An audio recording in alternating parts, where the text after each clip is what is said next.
যদি হিসাবে কে মনে করো ইটিয়াটা পুরা আজকে আমি তোমাদের নিয়েছি ওই বড় ইটিয়া মিষ্টি আছে না তুমি দিলে না এই একই মনে করো 288 টি আর আমি 188 টি আজকে তোমাদের নিয়েছি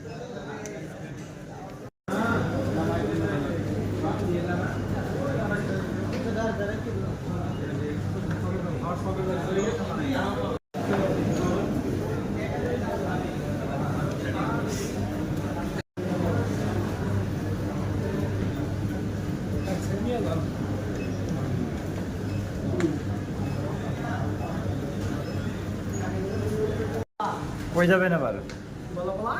তোমার না বলো জুতা লাগবে জুতা দি দেই আনি ও হ্যাঁ হ্যাঁ হ্যাঁ ও হ্যাঁ থ্যাংক ইউ